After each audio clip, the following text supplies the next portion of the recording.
श्री देवनारायण भगवान की जय। आज मैं श्री देवनारायण भगवान के वंशज बगड़ावतों के बारे में खुलासा बताना चाहता हूँ। मैंने ये सारी कहानी का संकलन पुरानी किताबों से, बुजुर्गों से और कई क्षेत्रों से, वीडियो से ऑनलाइन प्राप्त की है।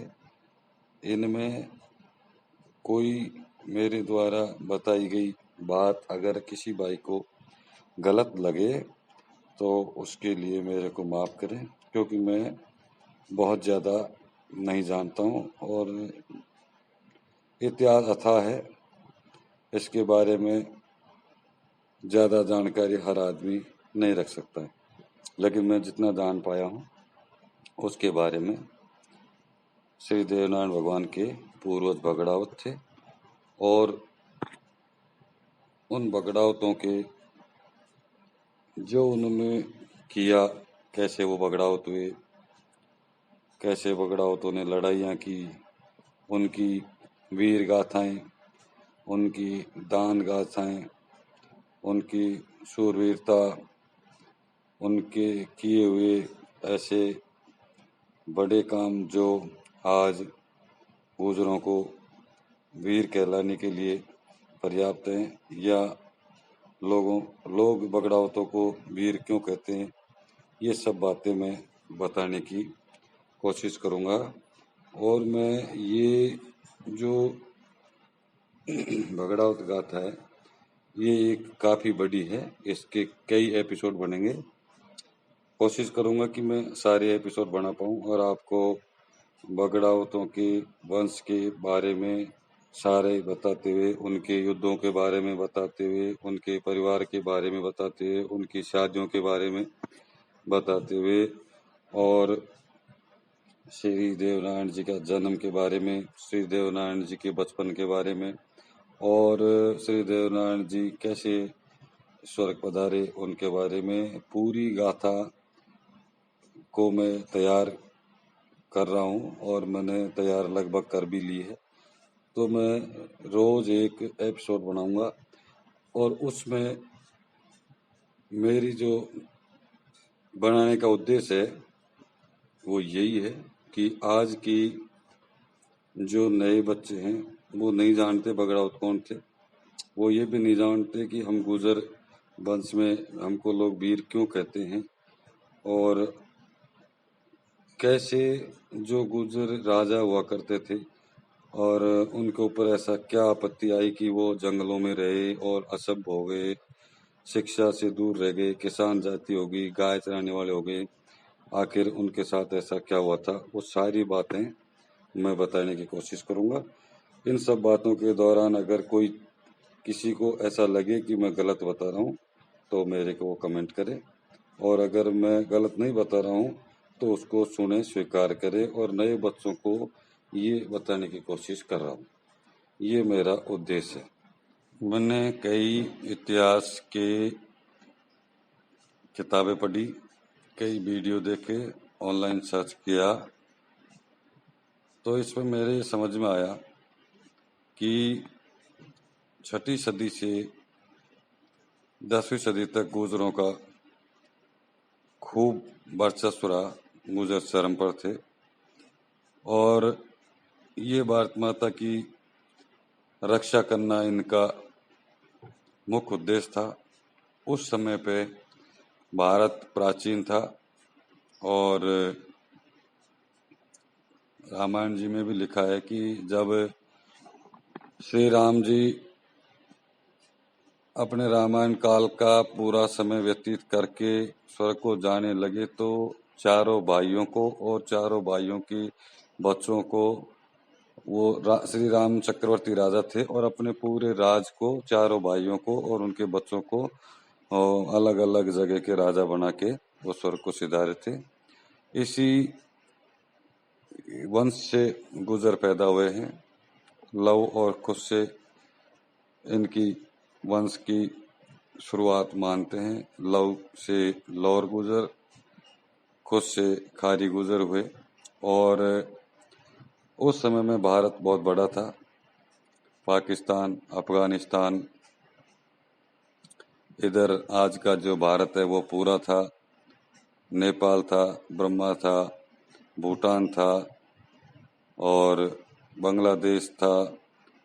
ये सब मिला करके बड़ा भारत था। और श्री राम चक्रवर्ती राजा थे, तो उन्होंने अपने वंश को पूरे चक्रवर्ती जो पूरा राज था उसमें बांट दिए थे। अब ये बहुत पुरानी बातें हैं, उनके साथ क्या हुआ, कैसे हुआ, ये कोई इतिहास नहीं है।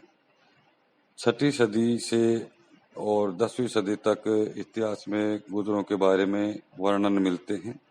उनके बनाए मंदिर, उनके बनाए महल, उन पर जो लेख हैं, उन पर सूर्य भगवान के चित्र, ये सब मिलते हैं। तो इनसे ये पता चलता है कि वो सूर्यवंशी राजा थे और लव कुश भी सूर्यवंशी राजा थे। तो ये गुजर वही हैं। अब जबकि भारत बहुत बड़ा था, उस समय में ये अलग अलग क्षेत्रों में राज करते रहे। काफी समय के दौरान उनके साथ क्या हुआ और भारत का नक्शा घटता गया। 6वीं सदी के आसपास मुसलमानों के मोहम्मद साहब के आदेशानुसार, उनके रसूलों के आदेशानुसार उन्होंने ये तय किया था कि पूरे संसार पर मुस्लिम सत्ता स्थापित करो। और इसी बात का उद्देश्य लेकर के मुसलमान, या जिनको मुगल कहो या उनको मलेच्छ कहो, वो पूरी दुनिया पर आधिपत्य स्थापित करते हुए भारत की तरफ आए। तो उन मुगलों को, या उस समय के ईरानी, तुर्की और अरबी, ये लोग थे जो या तो मुसलमान बना दिया करते थे, या कोई नहीं बनना चाहता था तो उसको मार दिया करते थे। और सारे राजाओं का विलय करते हुए एक छत्र मुसलमान शासन तैयार करते हुए और भारत की तरफ आए। 6वीं सदी में गुजरों का अलग अलग छोटे छोटे राज थे। इन्होंने अपने अपने छोटे छोटे राजों को मिला के और भी हिंदू राजाओं को मिला के और भारत में इनको घुसने से रोका। और इनको 7वीं सदी से और 11वीं या 10वीं सदी के अंत तक जो है इनको रोके रखा। इस समय के गुर्जर राजा बहुत हुए, मैं बहुत ज्यादा इसमें विस्तार में नहीं जाना चाहता, लेकिन एक मोटी तौर पे बात बता देना चाहता हूँ कि अफगानिस्तान से काबुल, गजनी, कंधार और सिंध तक हिंदू राज था। और पाकिस्तान कुछ हिस्सा अफगानिस्तान का, उसके बाद में गुजरात, उसके बाद में पूरा महाराष्ट्र, मध्य प्रदेश और उत्तर प्रदेश, बिहार, दिल्ली, हरियाणा, पंजाब, राजस्थान, ये सारा उस समय के गुजरों का एक राज था। इनकी 7वीं सदी के आसपास इनकी भीनमाल, जो जालोर जिले राजस्थान में है, वहाँ इनकी राजधानी हुआ करती थी। आगे जाकर के इन्होंने कन्नौज को अपनी राजधानी बनाया। और ऐसा बताते हैं इनके जमाने के जो यात्री आए थे बाहर से, उन लोगों के द्वारा भी ये बताया गया है और इनके राजकवियों के द्वारा भी ये बताया गया है कि ये ऐसे वीर शासक हुए जिन्होंने मुगलों को 5 सदी तक, 4 से 5 सदी तक, यानी कि 4 से 500 सालों तक मुसलमानों को या मुगलों को, ईरानियों को, तुर्कियों को भारत में नहीं घुसने दिया। और उन सब से लड़ने के लिए इनके पास 6 सेनाएं हुआ करती थी, उत्तर, दक्षिण, पूर्व, पश्चिम, और 2 सेनाएं बीच में होती थी। ये 6 सेनाओं को लेकर के और पूरे भारत की रक्षा करते थे। जब कई जगह अरबियों के लेखकों ने लिखा है कि अगर गुर्जर राजा नहीं होते तो हम 12वीं सदी से पहले ही जो है भारत में मुगल राज स्थापित कर देते, लेकिन उन्होंने हमको इतने साल तक रोक के रखा। और मुगलों को लेकर के कहते हैं कि जो गुर्जर राजा थे वो हमारे भयंकर दुश्मन थे, जिन्होंने हमको भारत में घुसने से 400 साल तक रोके रखा। और जो गुर्जर राजा थे वो ईरानी, तुर्की और अरबी लोगों को मलेच्छ कहकर पुकारते थे। मलेच्छों को भारत में नहीं घुसने देंगे, क्योंकि वो मुगलों का ये मानना था कि धरती पर सिर्फ मुसलमान रहेंगे, इसके अलावा और कोई दूसरा रहना नहीं चाहिए, ऐसे हमारे मोहम्मद साहब के आदेश हैं। तो वो उनकी ये सोच को रखते वो सभी को मुसलमान बनाते आ रहे थे और बाकी राजाओं को अपने शामिल करके। उनकी सेना बहुत बड़ी थी और उस सेना के सामने, इतनी बड़ी सेना को 400 साल तक रोके रखना अपने आप में बहुत ही वीरतापूर्ण, गौरवपूर्ण बात है। तो हम ये मानते हैं कि उस जमाने में अगर गुर्जर वीर एकजुट नहीं होते तो 400 साल तक उन मलेच्छों का, उन अरबियों का, उन मुगलों का मुकाबला करना कोई मजाक नहीं था। बहुत भारी सेना के साथ वो आया करते थे, छापा मार युद्ध करते थे, रात को युद्ध करते थे, जबकि गुर्जर रात को युद्ध करना पसंद नहीं करते थे, लेकिन उनके साथ उनको रात में भी युद्ध करना पड़ता था। इन स्थितियों में गुर्जरों ने भारत माता की लगभग 400 साल तक रक्षा की। और जो विद्वान बताते हैं कि इन्होंने लगभग 200 बड़े युद्ध उस समय के दौरान लड़े मलेच्छों से। आगे जाने के आगे थोड़ा समय और बीतने पर इनके दक्षिणी भारतीय राजकोट और पूर्वी बंगाल की तरफ से जो है पाल इनके दुश्मन हो गए। इनको 3 तरफ लड़ाइयां लड़नी पड़ती थी, पश्चिम में मलेच्छों से, दक्षिण में राजकोटों से और पूर्व में पाल लोगों से इनको युद्ध करना पड़ता था। तो विद्वान लोग ये बताते हैं कि गुर्जर राजा ज्यादातर घोड़े पे सवार ही रहते थे, यानी कि इनके युद्ध लगातार चलते रहते थे। आज वो युद्ध खत्म हुआ तो कल से दूसरा स्टार्ट होने वाला है। इस तरीके से उनके 300-400 साल तक लगभग 200 युद्ध लड़े और उन्होंने आराम नहीं किया। जब मुगलों को भारत में गुर्जरों ने नहीं घुसने दिया तो उन्होंने तरकीब लगाई कि कैसे भारत में घुसे। फिर गुर्जरों के दुश्मनों को ये ढूंढने लगे तो दक्षिण की तरफ समुद्र के रास्ते से आकर के और राजपूतों से मिले।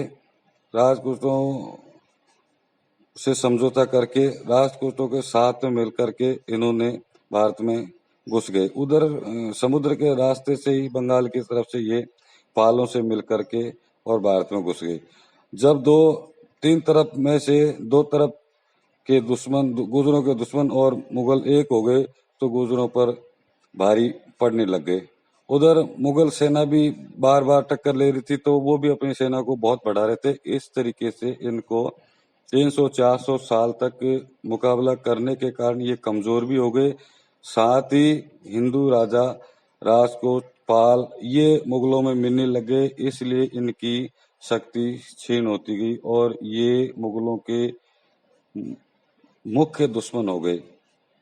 आगे जाने के बाद में और समय व्यतीत होता है तो फिर इनको राजपूतों से भी मिलना पड़ा, ब्राह्मणों में भी मिलना पड़ा, कुछ जगह इनको मुसलमान धर्म भी स्वीकार करना पड़ा।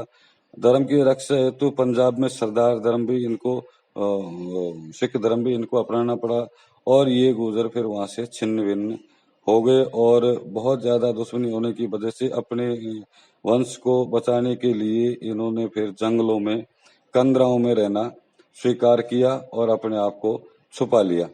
अब उस जमाने के राजा सब शिक्षित और वीर होते हुए भी एक समय ऐसे आया कि इनको जंगलों में और कंदराओं में और नदियों के किनारे जा करके गोपालन करना पड़ा और खेती करनी पड़ी और अपने वंश को बचाया।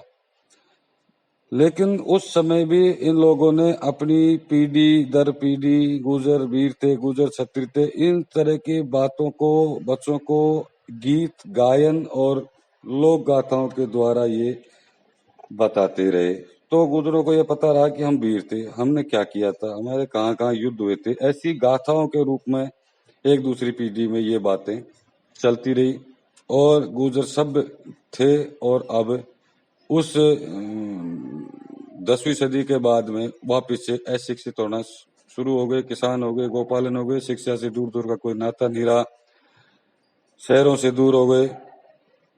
आखिर एक समय ऐसा भी आया कि ये बिल्कुल ही असभ्य और गंवार जाति हो गई। कालांतर में मुगलों ने राज किया, धीरे धीरे इन्होंने अपना दोबारा से सुधार करना शुरू किया। अंग्रेजों के राज में आते आते इन गुजरों ने अच्छे अच्छे पदों पर नौकरियां प्राप्त करना शुरू किया, शिक्षित होना शुरू किया, शहरों में रहना शुरू किया और अब आज वापस से 20वीं 21वीं सदी में गुजरों ने अपना परचम वापस से लहराया। ये एक छोटी सी मैंने एक कथा तैयार की है जो अलग अलग किताबों से पढ़ के या वीडियोस देख के या बुजुर्गों से सुन के इन सब का एक सेट तैयार किया है। हो सकता है मेरी जानकारी गलत हो, आपको गलत लगे, तो इसको जहां आपको गलत लगे उसको आप गलत मान लेना, जहां आपको सही लगे उसको आप सही मानते हुए आगे मैं गुजरों की गुजर गाथा जिसको कहते हैं बगड़ावत भारत, जिसको कहते हैं श्री देवनारायण जी के वंशज, इनके बारे में खुलासा और विस्तार से बताने वाला हूं। तो अजमेर के पास में, राजस्थान में अजमेर के पास में गुजरों का एक छोटी सी रियासत मानो या एक गांव मानो, उन पर कब्जा था और अजमेर में राजा का राज था। तो इनके जो वंशज थे, वैसे तो बहुत इनकी पीढ़ियां हुई होंगी, लेकिन जो इसमें मेरे को थोड़ी मिली है, मैंने इसको मांडल राव से शुरू किया है। अब मांडल राव से शुरू करके माणक राव के काजल राव हुए, काजल राव के मांडल राव हुए, मांडल राव के जैसा राम जी हुए और जैसा राम जी के हरि राम जी हुए। ये अजमेर के पास रहते थे। अजमेर के पास पहाड़ी में, नाग पहाड़ी पर एक शेर ने उस समय बड़ा आतंक मचाया हुआ था। तो अजमेर के राजा को वो शेर परेशान कर रहा था, यानी कि उसकी जनता को परेशान कर रहा था। तो अजमेर के राजा चाहते थे कि ये शेर मारा जाए, लेकिन उस शेर को मार नहीं पा रहे थे। काफी समय व्यतीत हो गया। हरि राम जी ने उस शेर को मारने का बीड़ा उठाया। एक दिन उस शेर की शिकार के लिए वो नाग पहाड़ी पर गए। वहां जाकर के दिन भर की अथक मेहनत के बाद उस शेर को ढूंढ के उसको मार लिया। उसकी गर्दन काट करके वो कंधे पे रख के, एक हाथ में तलवार और कंधे पे शेर का सिर लेकर के आ रहे थे। रात हो गई थी। पुष्कर के पास में एक बावड़ी पड़ती है। उस बावड़ी पे हरिराम राव ने सोचा कि पानी भी पीना है और तलवार भी धोनी है और थोड़ा बावड़ी पे पानी पी लेते हैं। वो बावड़ी पे गए। बावड़ी पर एक लीला सेवड़ी नाम की ब्रह्मचारिणी रहती थी जो भगवान की सेवा करती थी और उसका प्रण था कि वो किसी भी मर्द का मुंह नहीं देखती थी। रात को वो भी बावड़ी पे स्नान करने आई अपनी पूजा ध्यान करने के लिए। तो हरि राम जी का प्रति छाया उस पानी में उन्होंने देखी कि कंधे पे शेर का सिर है और एक लंबा चौड़ा आदमी का प्रति छाया दिखाई दे रही है। तो उन्होंने सामने देखा तो हरि राम जी सिर पे, कंधे पे शेर का सिर लेकर के और बावड़ी की तरफ, बावड़ी के नीचे उतर रहे थे हाथ धोने के लिए। तो शेवड़ी ने श्राप दिया कि मेरी कई सालों की तपस्या आपने भंग कर दी। मैं किसी भी आदमी का मुंह नहीं देखती थी और आज आपने मेरा प्रण तोड़ दिया। इसलिए मैं श्राप देती हूँ कि आपके जो औलाद होगी वो उसका सिर शेर का जैसा होगा, बाकी शरीर उसका आदमी का जैसा होगा। उसके बाद हरिराम जी वहां से चल दिए, राजा से मिलते हैं और शेर के शिकार के बारे में सारी बात बता के राजा ने उनको जो उस समय उचित इनाम थी वो दी। और वो एक बाघ था राजा का, वो भी हरिराम जी को दिया। हरिराम जी को बाघ इनाम में देने के बाद में हरिराम जी आपके घर आ जाते हैं। समय के अनुसार कुछ दिन बाद उनके औलाद हुई और उनका सिर बाघ का और बाकी शरीर मानव का था। अब उस बच्चे से बाकी सभी बच्चे डरने लगे, इसलिए उस बच्चे को बाग में ही रखा गया। बाग में उसका लालन पालन हुआ और बाग में उसको रखा जाता था। समय के अनुसार वो बड़े हुए तो एक दिन बाग में राज परिवार की कुछ लड़कियां सहेलियों के साथ में झूलने के लिए आई।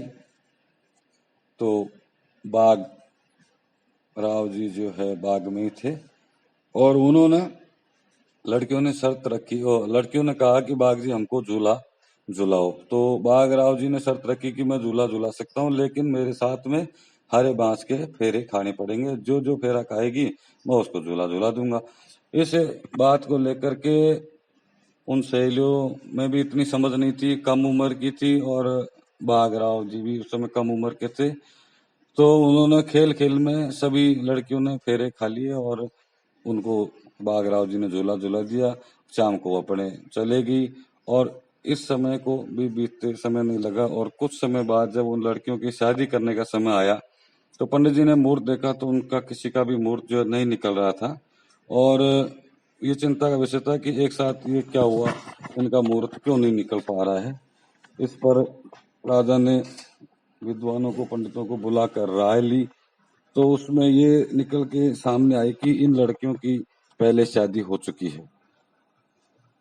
राजा ने सोचा ये कैसे हुआ, तो उन लड़कियों से पूछा भाई क्या बात है, पंडित जी ऐसे कह रहे हैं कि तुम्हारी पहले शादी हो चुकी है। उन्होंने कहा हमारी पहले शादी नहीं हुई। एक बार कुछ दिन पहले हम बाग में गए थे तो वहाँ बाघ राव जी ने ऐसी शर्त रखी थी और इस तरीके से हमने वहाँ झूला झूला था और हरे बांस के उनके साथ हमने फेरे खाए थे। अब क्या हो, पंडितों से राय ली। पंडितों से राय लेने पर उन्होंने ये निदान बताया कि भाई अब तो बाघ राव जी के साथ इन्होंने फेरे खा लिए तो ये बाघ राव जी की पत्नियां हैं। तो वो कुल लड़कियां 12 थी और उन 12 लड़कियों की शादी बाघ राव जी के साथ हो गई। आगे समय बीतने पर बाघ राव जी की 12 रानियां हुई और 12 रानियों के दो दो पुत्र हुए और वो 24 पुत्र हो गए। वो बाघ राव जी के थे, इसलिए बाघ रावत को आगे जाकर अशुद्ध शब्द कर दिया बगड़ावत। बाघ रावत जी का जो आगे जाके शब्द का भ्रंश हुआ वो बाघ रावत से बगड़ावत हो गया। तो वो बाघ रावत जी के पुत्र थे, इसलिए उनको बगड़ावत पुत्र के नाम से जाना जाने लगा। यानी कि वो बेटा बाघ के या बगड़ाव जी के पुत्रों के नाम से वो कहलाए। अब मैं आपको बताता हूँ कि वो 12 रानियां जो बाघ राव जी के साथ जिन्होंने फेरे खाए थे उनके क्या नाम थे और जो उन रानियों के दो दो पुत्र हुए उन 24 बगड़ावतों के क्या नाम थे और उन 24 भाइयों की कहाँ कहाँ शादियां हुई, उनकी पत्नियों के क्या नाम थे और उनकी पत्नियां कहाँ कहाँ की थी या किस गोत्र की थी, ये मैं अभी आपको बताऊंगा। बाघ राव जी के जो 12 पत्नियां थी उनके नाम थे चंद्रकांता, ये बनिया गोत्र की थी। इनके पिताजी का नाम जयराम था और इनके जो पुत्र हुए उनके नाम थे तेजाजी, शहजाजी। दूसरी पत्नी का नाम था लक्ष्मा दे ये राठौड़ गोत्र की थी। इनके पिताजी का नाम था हरदेव राम। इनके पुत्र वे सवाई भोज नेवाजी। तीसरी पत्नी थी कुनणा दे। इनका गोत्र था कालस। इनके पिताजी का नाम था शेषमण जी। इनके जो पुत्र वे महारावत जी, बहरावत जी। चौथी इनकी पत्नी थी जानकी बाई। ये सरांदना गोत्र की थी। माधु जी इनके पिताजी के नाम था। इनके पुत्र वे अड़सी जी, बड़सी जी। पांचवी पत्नी ललती बाई। इनके ललती बाई और बलवंती बाई ये दोनों बहन थी, सरांदना गोत्र की थी। गेंदा जी इनके पिताजी का नाम था। ललती बाई के दो पुत्र वे सांवल जी, मांगू जी।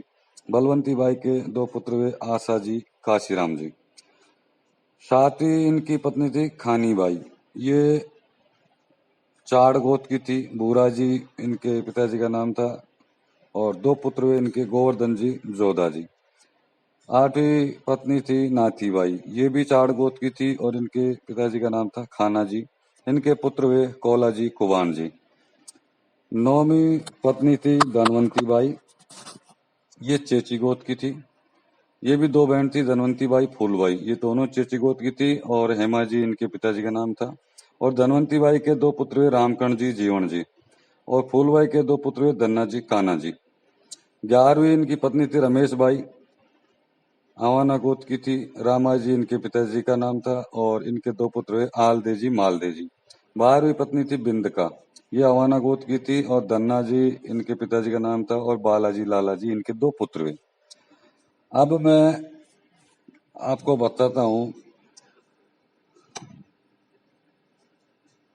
24 बगड़ावत जो भाई हुए, उन 24 भाइयों के जहाँ जहाँ उनकी शादियां हुई और 24 भाइयों की पत्नियों के क्या नाम थे, किस गोत्र से थे, कौन सी जगह की वो रहने वाली थी, वो सब मैं आपको अगले एपिसोड में बताऊंगा। ये ज़्यादा लंबा हो जाएगा।